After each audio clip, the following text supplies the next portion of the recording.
দারুচিনি, তার সাথে আছে লাল কাশ্মীরি লঙ্কা, হলুদ গুঁড়ো, লঙ্কা গুঁড়ো, জিরে গুঁড়ো। এবার রান্না শুরু করে দিই।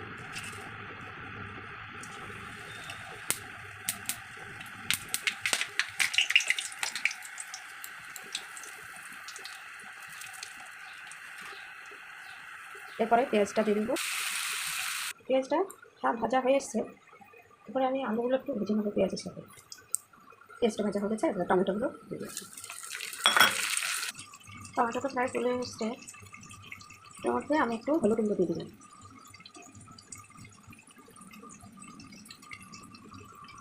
আর কাশ্মীরি লঙ্কা গুঁড়ো।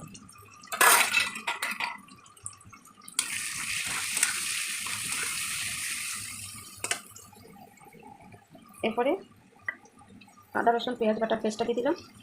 আগে হলুদ গুঁড়োটা দিলাম যাতে তেলটা না ছিটে চারিদিকে, যাতে কালারটাও সুন্দর আসবে। এটা এখন কষতে থাকবো।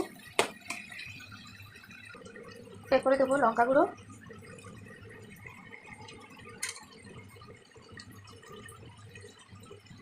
জিরে গুঁড়ো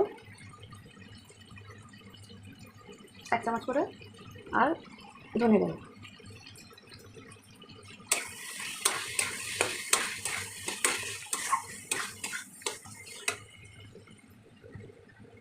আর এর সাথে দিয়ে দেবো মিট মশলা।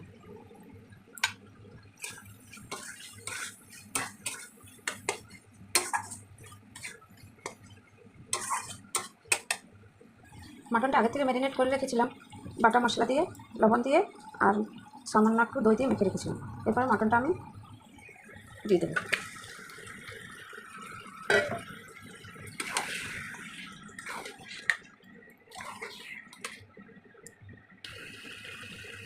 মটনটা কিছুটা লবণ ম্যারিনেট করার সময় দিয়েছিলাম, আবার কিছুটা লবণ এখন দিয়ে দেবো।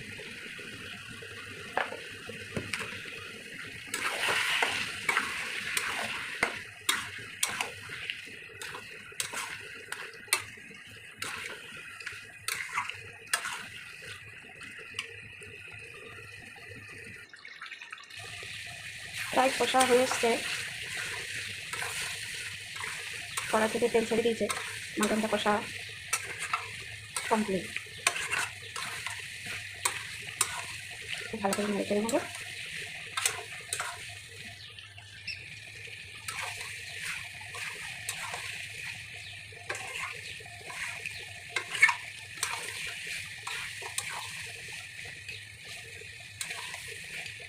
এই গরমে সবাই কেমন আছেন জানাবেন, কমেন্ট করবেন আমার মাটন রান্নাটা কেমন লাগছে আপনাদের, আমার একটু কমেন্ট করে জানাবেন।